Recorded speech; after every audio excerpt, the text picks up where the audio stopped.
Joining us now is ESPN play-by-play specialist who is in town to call the BYU baseball game tonight, hoping he gets to call the BYU baseball game tonight to prevent a doubleheader on BYUtv tomorrow. Roxy Bernstein. Roxy, nice to have you back. You're probably hoping that we get the game in more than anybody tonight. That way you don't have to call 2 tomorrow. He gets paid the same, so Just yeah. a few innings. Wait, hold on. You get paid the same? The same, man. Salary, bro. I got to talk to somebody about that, man. Spencer, you need a better agent. A few innings. You Just work a few innings in, man. Roxy, let's start with basketball. And the two teams that BYU fans love to cheer against the most, St. Mary's and Utah, matching up in the NIT last night. What did you think about that matchup in Moraga last night? First off, did you hear about Utah's travel problems? Airbnb. How about that? Yes. So explain. So I guess, I don't know if Utah expected the NIT or St. Mary's to book them hotel rooms. I don't know how that exactly was lost in translation there. But they were scrambling, and Utah ended up booking a 16-bedroom house place off of Airbnb. That's how they stayed in the Bay Area in preparation for the NIT game in Moraga last night. Couldn't have stayed at your place? I don't have 16 beds, so my place was out. I was a little surprised that the Utah went in there and won, especially that David Collette didn't play in the second half because he got hurt. But I know that Justin Bibbins and Cedric Bearfield played great last night. And I know St. Mary's was still a little bit bitter about not making the NCAA tournament, but they played well, I thought, in their first 2 games. At home in Moraga, I don't expect St. Mary's to lose. And so give Coach 80K some credit, and you know the audience. I was here for it. Come on, you know, man. Oh my goodness, that's a really good win for Utah. So I know that I probably shouldn't be saying this, but I'm happy for them. That was a quad 1 win in the NIT for the youth when it doesn't matter. It was on the road. Yes, it's a good road victory. Yes. Right. Okay, another team in the league, the Zags. They're in the Sweet 16. That region's pretty wild. You got 9-seed Florida State with Gonzaga tonight. 3-seed Michigan against 7-seed Texas A&M. Do you think Gonzaga's going to the Final Four again? I do. In fact, but I did before the tournament, even though the rest of my bracket went up in flames like everybody else's. I did have the Zags to the Final Four. So I'm kind of still in that bracket. My national champion is long gone. Which was who? Arizona. Yeah, I had Arizona in the Final Four as well. Okay. Yeah. And I feel pretty smart that I didn't have Virginia making it out of the second weekend. Oh, you had them losing in the second round. I had them losing actually to Arizona in the Sweet 16. Gotcha. But that was before we knew the injury, then Hunter was hurt. So, but still, UMBC running him out of the gym by 20. I don't think anybody in their wildest dreams thought that was possible. But I just something about the Zags team and the way I saw them playing down the stretch. I mean, look how they demolished the field in BYU in the championship game in Vegas. The way they dismantled St. Mary's and Moraga that night, I was just blown away at how good they were defensively. And that's why I thought that, you know what, they have a veteran backcourt with Perkins and Melson. And Norvell, I didn't see him stepping up and being Mr. March and hitting those huge shots. Dude has no fear. How about Killian Tilly's run in Vegas? That's ridiculous. He didn't miss. He missed like all 3. And then we haven't even gotten to Rui Hachimura yet, who is honestly my favorite player in college basketball. He is. I just love watching him play.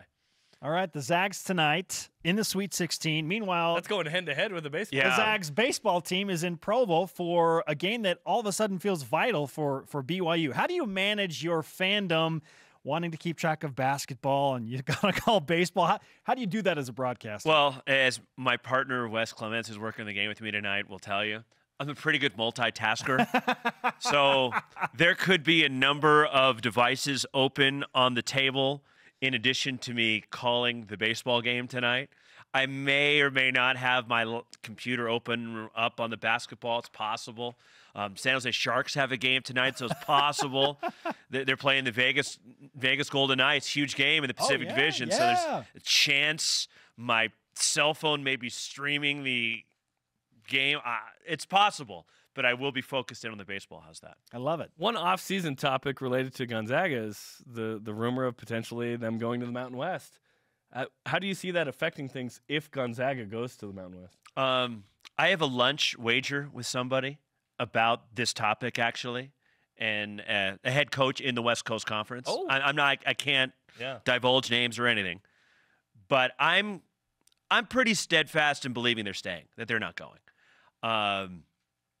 This coach has since we made this friendly lunch wager, backed down from his stance and is coming around to thinking that they're staying. Here's my thinking on it. If you leave for the Mountain West, what are you gaining? If you're at Gonzaga, what are you gaining? You're getting less exposure because you're not going to be on ESPN. You're going to be on CBS Sports Network for the most part. You have to go to wonderful places like Laramie. And we know this all too well. See, I mean, so what are you actually gaining? You have a great travel schedule as it is now. They charter everywhere. And the model is, my point is, the model is working right now for Gonzaga. For me, exactly. And that's my thinking get also. Your revenue sharing differently. Okay, they already got the bump up a few years ago when they kind of renegotiated it. That's what they want. They want more money. What they want more money. They want more units in terms of the national television more percentage package. Of the Correct. ESPN deal, right? And look, I get their gripe. I get where Mark Few and Mike Roth are coming from, that they're, for all intents and purposes, the real driving force behind basketball. Yes, BYU does bring in probably, if not right there with Gonzaga, maybe a little bit lower in terms of, but they're clearly the top two teams that register with fan bases and ratings as far as the West Coast Conference. So I get where they're coming from.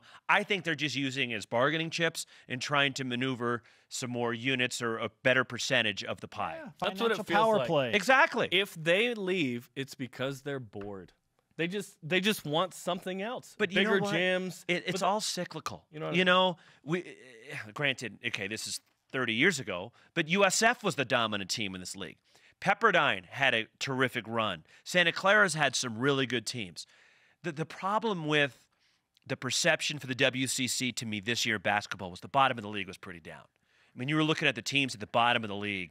They struggled, and you're playing some plus 300 RPI games because of it. And I think that's another thing that Gonzaga was a little upset about. Roxy Bernstein, ESPN play-by-play man with us on BYU Sports Nation in Studio B again. This is becoming a more and more regular occurrence, and we couldn't be happier. I like coming back to Provo. It's great, yeah. Red Iguana, Shirley's Bakery. I have not made it to Shirley's yet. I will hit it before the end of the trip. Yeah, you got to take Wes over to Shirley's Bakery. Well, right? Tomorrow morning. Wes, what time's your flight tomorrow? Wes is here, the analyst. My flight is okay, the flight is after Shirley's. After Shirley's, definitely. So that's a possibility for tomorrow. We need to get them as a sponsor. We mention them every time. And it's right down the street. I mean, they should cater lunch for you guys. You'd think. Or breakfast or something. Hey, couldn't they drop off a whole batch of cinnamon rolls? We're on to something here. We are on to something.